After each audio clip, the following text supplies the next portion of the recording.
नमस्कार बच्चों। आज हम कक्षा 6 के हिंदी साहित्य के पाठ 3 नादान दोस्त का अध्ययन करेंगे। नादान दोस्त मुंशी प्रेमचंद्र जी की एक बाल कहानी है जिसमें उन्होंने केशव और उसकी बहन श्यामा की नादानी का वर्णन किया है। आइए सबसे पहले हम मुंशी प्रेमचंद्र जी के बारे में जानें। ये मुंशी प्रेमचंद्र जी का चित्र है। मुंशी प्रेमचंद्र जी उर्दू के सर्वाधिक लोकप्रिय उपन्यासकार, कहानीकार एवं विचारक थे और इनका मूल नाम धनपत राय था। भारतीय उपमहाद्वीप में सबसे यशस्वी लेखकों में इनकी गणना होती है। ये 20वीं शताब्दी के आरंभिक चरण के हिंदी के सबसे अग्रणी लेखक हैं तथा उपन्यास सम्राट के नाम से प्रसिद्ध हैं। इनका जन्म 31 जुलाई 1880 में लमही में हुआ था, जो कि वाराणसी में है, और इनकी मृत्यु 8 अक्टूबर 1936 में वाराणसी में ही हुई थी। इनका जो मुख्य व्यवसाय, ये अध्यापक थे, लेखक थे और पत्रकार थे। और इनका जो अवधि काल रहा है वो आधुनिक काल के अंतर है। ये आधुनिक काल के लेखक हैं। और जो इनकी विधाएं हैं जिसमें इन्होंने लिखा है अपना साहित्य, वो कहानी और उपन्यास हैं ज़्यादातर। और जो इनका जो रचनाएं हैं उसमें से प्रमुख है गोदान, जो कि बहुत ज़्यादा प्रसिद्ध रचना है इनकी, कर्मभूमि, रंगभूमि, सेवा सदन, निर्मला और मानसरोवर। आइए आज इनकी एक कहानी नादान दोस्त के बारे में हम पढ़ते हैं। नादान दोस्त। केशव के घर कार्निस के ऊपर एक चिड़िया ने अंडे दिए थे। केशव और उसकी बहन श्यामा दोनों बड़े ध्यान से चिड़िया को वहां आते जाते देखा करते। सवेरे दोनों आंखें मलते कार्निस के सामने पहुंच जाते और चिड़िया दोनों को वहां बैठा पाते। उनको देखने में दोनों बच्चों को ना मालूम क्या मज़ा मिलता। दूध और जलेबी की सुध भी ना रहती थी। दोनों के दिल में तरह तरह के सवाल उठते। अंडे कितने बड़े होंगे, किस रंग के होंगे, कितने होंगे, क्या खाते होंगे, उनमें से बच्चे किस तरह निकल आएंगे, बच्चों के पर कैसे निकलेंगे, घोंसला कैसा है। लेकिन इन बातों का जवाब देने वाला कोई नहीं। ना अम्मा को घर के काम धंधों से फुर्सत थी, ना बाबूजी को पढ़ने लिखने से। दोनों बच्चे आपस ही में सवाल जवाब करके अपने दिल को तसल्ली दे दिया करते थे। श्यामा कहती है, क्यों भैया, बच्चे निकलकर फुर्र से उड़ जाएंगे। केशव विद्वानों जैसे गर्व से कहता, नहीं री पगली, पहले पर निकलेंगे, बगैर परों के बेचारे कैसे उड़ेंगे। श्यामा कहती, बच्चों को क्या खिलाएगी बेचारी। केशव इस पेचीदा सवाल का जवाब कुछ ना दे सकता था। इस तरह 3-4 दिन गुजर गए। दोनों बच्चों की जिज्ञासा दिन दिन बढ़ती जाती थी। अंडों को देखने के लिए वे अधीर हो उठते थे। उन्होंने अनुमान लगाया कि अब ज़रूर बच्चे निकल आए होंगे। बच्चों के चारे का सवाल अब उनके सामने आ खड़ा हुआ।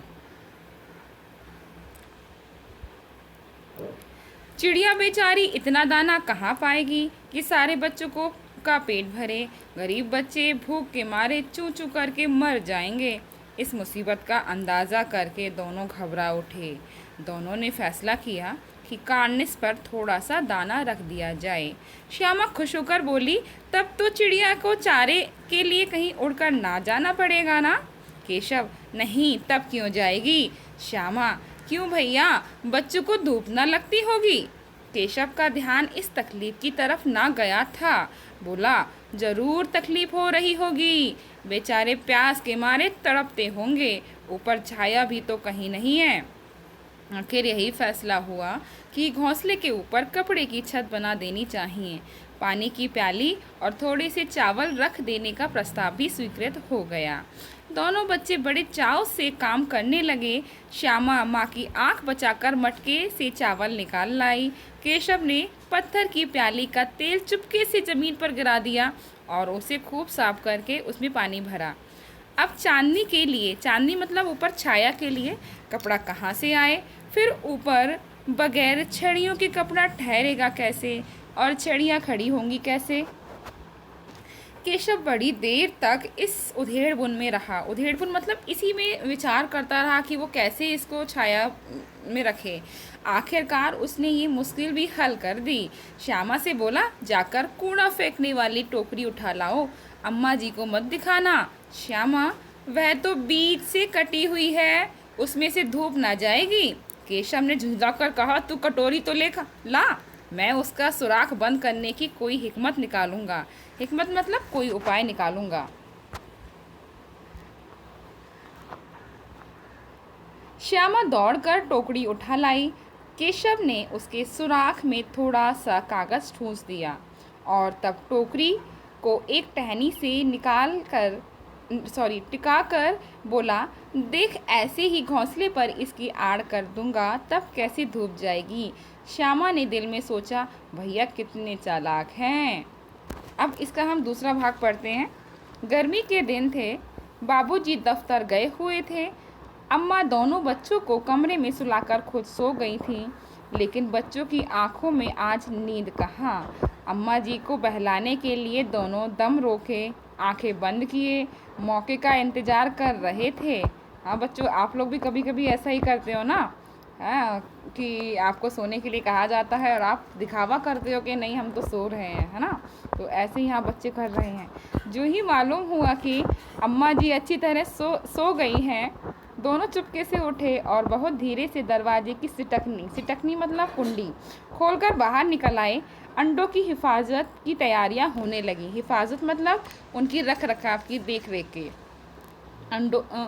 तैयारियां होने लगी। केशव कमरे से एक स्टूल उठा लाया, लेकिन जब उससे काम ना चला तो नहाने की चौकी लाकर स्टूल के नीचे रखी और डरते डरते स्टूल पर चढ़ा।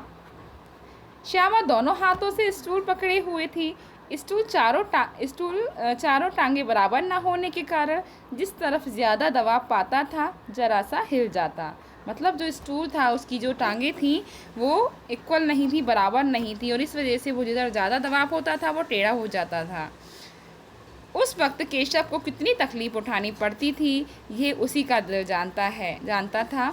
दोनों हाथों से कार्निस मतलब कहते हैं जो ऊपर खिड़की वगैरह के ऊपर जो होता है छज्जा टाइप से होता है, उसको कार्निस बोलते हैं। कार्निस पकड़ लेता और श्यामा को दबी आवाज़ से डांटता, अच्छी तरह पकड़, वरना उतरकर बहुत मारूंगा। मगर बेचारी श्यामा का दिल तो ऊपर कार्निस पर था। बार बार उसका ध्यान उधर चला जाता और हाथ ढीले पड़ जाते। केशव ने ज्यों ही कार्निस पर हाथ रखा, दोनों चिड़िया उड़ गईं। केशव ने देखा कार्निस पर थोड़े तिनके बिछे हुए हैं और उन पर 3 अंडे पड़े हैं। जैसे घोंसले उसने पेड़ों पर देखे थे वैसा कोई घोंसला नहीं है। श्यामा ने नीचे से पूछा, कै बच्चे हैं भैया? कै मतलब कितने बच्चे हैं भैया?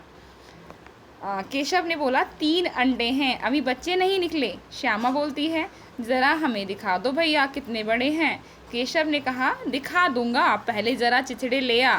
चिचड़े मतलब कपड़ों के छोटे छोटे टुकड़े नीचे बिछा दूँ, बेचारे अंडे तिनकों पर पड़े हैं। श्यामा दौड़कर अपनी पुरानी धोती फाड़कर एक टुकड़ा लाई। केशव ने झुककर कपड़ा ले लिया। उसकी कई तह करके उसने एक गद्दी बनाई और उसे तिनकों पर बिछाकर 3 अंडे धीरे से उस पर रख दिए। श्यामा ने फिर कहा, हमको भी दिखा दो भैया। केशव बोला, दिखा दूंगा, पहले ज़रा वह टोकरी तो दे दो, ऊपर छाया कर दूं। श्यामा ने टोकरी नीचे से थमा दी और बोली, अब तुम उतर आओ, मैं भी तो देखूं। केशव ने टोकरी को एक टहनी से टिकाकर कहा, जा दाना और पानी की प्याली ले आ, मैं उतर आऊं तो तुझे दिखा दूंगा। श्यामा प्याली और चावल भी लाई। केशव ने टोकरी के नीचे दोनों चीज़ें रख दी और आहिस्ता मतलब धीरे से उतर आया। श्यामा ने गिड़गिड़ा कर कहा, अब हमको भी चढ़ा दो भैया। केशव, तू गिर पड़ेगी। श्यामा, ना गिरूंगी भैया, तुम नीचे से पकड़े रहना। केशव बोला, ना भैया, कहीं तू गिरा पड़ी तो अम्मा जो मेरी चटनी ही कर डालेगी, कहेंगी कि तूने ही चढ़ाया था। क्या करेंगी देखकर। अब अंडे बड़े आराम से हैं, जब बच्चे निकलेंगे तो उनको पालेंगे। दोनों चिड़िया बार बार कार्निस पर आती थीं और बगैर बैठे ही उड़ जाती थीं।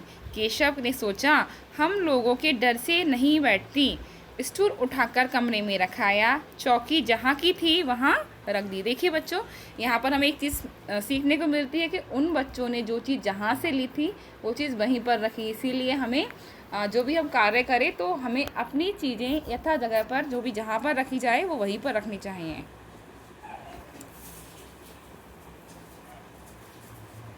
श्यामा ने आंखों में आंसू भरकर कहा, तुमने मुझे नहीं दिखाया, मैं अम्मा जी से कह दूंगी। केशव बोला, अम्मा जी से कहेगी तो बहुत मारूंगा, कह देता हूँ। श्यामा बोली, तो तुमने मुझे दिखाया क्यों नहीं? केशव बोला, और गिर पड़ती तो 4 सर ना हो जाते। श्यामा कहती है, हो जाते, देख लेना, मैं कह दूंगी। इतने में कोठरी का दरवाज़ा खुला और माँ ने धूप से आंखों को बचाते हुए कहा, तुम दोनों बाहर कब निकल आए? मैंने कहा ना था कि दोपहर को ना निकलना। किसने किवाड़ खोला? किवाड़ केशव ने खोला था, लेकिन श्यामा ने माँ से ये बात नहीं कही। उसे डर लगा कि भैया पिट जाएंगे। केशव दिल में काँप रहा था कि कहीं श्यामा कह ना दे अंडे ना दिखाए थे। अब आपको श्यामा पर विश्वास ना था। उसको श्यामा पर विश्वास ना था। श्यामा सिर्फ मोहब्बत के मारे चुप थी, मतलब वो अपने भाई से प्रेम करती थी, या इस कसूर से हिस्सेदार होने की वजह से इसका फैसला नहीं किया जा सकता। शायद दोनों ही बातें थीं। माँ ने दोनों को डांट टपट कर फिर कमरे में बंद कर दिया और आप धीरे धीरे उन्हें पंखा झलने लगी। अभी सिर्फ 2 बजे थे। बाहर तेज़ लू चल रही थी। लू मतलब होता है जब बहुत गर्मी होती है जून में, तो बहुत तेज़ गर्म हवाएं चलती हैं, उन गर्म हवाओं को लू कहा जाता है। अब दोनों बच्चों को नींद आ गई। 4 बजे यकायक मतलब होता है अचानक, एकदम से श्यामा की नींद खुली। किवाड़ खुले हुए थे। वह दौड़ी हुई कार्निस के पास आई और ऊपर की तरफ ताकने लगी। ताकना मतलब झांकने लगी, चक्कर देखना एक तरीके से। टोकरी का पता ना था। संयोग से उसकी नज़र नीचे गई और वह उल्टे पांव दौड़ती हुई कमरे में जाकर जोर से बोली, भैया अंडे तो नीचे पड़े हैं, बच्चे उड़ गए। केशव घबराकर उठा और दौड़ा हुआ बाहर आया तो क्या देखता है कि तीनों अंडे नीचे टूटे पड़े हैं और उनसे कोई चूने की सी चीज़ बाहर निकल आई है। चूने की मतलब एक लिक्विड चीज़ थी, उसमें से निकल आई है। पानी की प्याली भी एक तरफ टूटी पड़ी है। उसके चेहरे का रंग उड़ गया। सहमी हुई आँखों से ज़मीन की तरफ देखने लगा। श्यामा ने पूछा, बच्चे कहाँ उड़ गए भैया? केशव ने करुण स्वर में कहा, करुण मतलब रोते होकर कहा, अंडे तो फूट गए। श्यामा बोली, और बच्चे कहाँ गए? केशव बोला, तेरे सर में देखती नहीं है, अंडों में से उजला उजला पानी निकल आया है, वही तो 2-4 दिनों में बच्चे बन जाते। माँ ने सोटी हाथ में लिए हुए पूछा, तुम दोनों वहाँ धूप में क्या कर रहे हो? श्यामा ने कहा, अम्मा जी, चिड़िया के अंडे टूटे पड़े हैं। माँ ने आकर टूटे हुए अंडों को देखा और गुस्से से बोली, तुम लोगों ने अंडों को छुआ होगा। अब तो श्यामा को भैया पर जरा भी तरस न आया। उसी ने शायद अंडों को इस तरह रख दिया कि वह नीचे गिर पड़े। उसे सज़ा मिलनी चाहिए। बोली, इन्होंने अंडों को छेड़ा था अम्मा जी। माँ ने केशव से पूछा, क्यों रे? केशव भीगी बिल्ली बना खड़ा रहा। भीगी बिल्ली मतलब जब उसको डर लग रहा था कि अब मेरी डांट पड़ने वाली, पिटाई लगने वाली है। माँ बोली, तू वहाँ पहुँचा कैसे?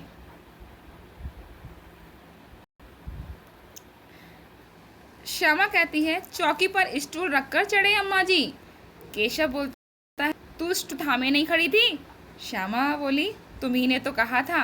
माँ ने कहा, तू इतना बड़ा हुआ, तुझे अभी इतना भी नहीं मालूम कि छूने से चिड़ियों के अंडे गंदे हो जाते हैं।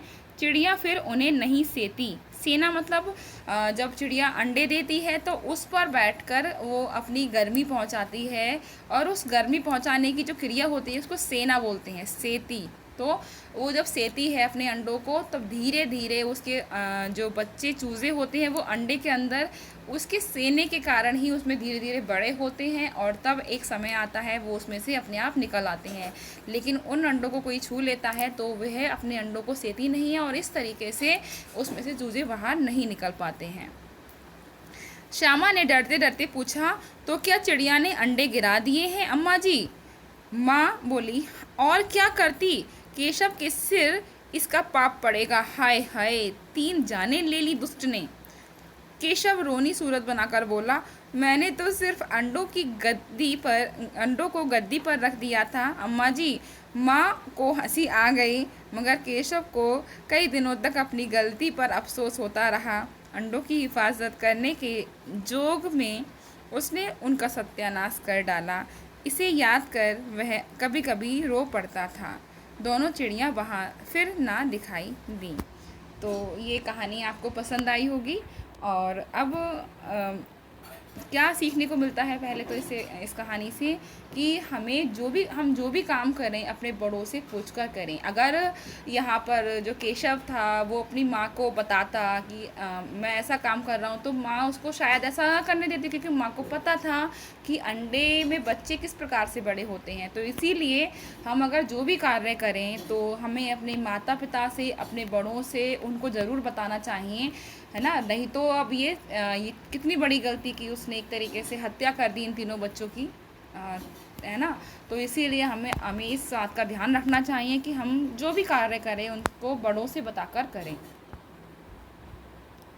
यहाँ कुछ प्रश्न हैं, तो ये प्रश्न आपको PDF के माध्यम से दे दिए जाएंगे, है ना। और ये पाठ आपको दे दिया जा रहा है, इसको आप पढ़िएगा, सुनिएगा, और PDF में जो प्रश्न दिए जाएंगे और जो उत्तर दिए जाएंगे, शब्दार्थ दिए जाएंगे, वो आप अपनी उत्तर पुस्तिका में करेंगे।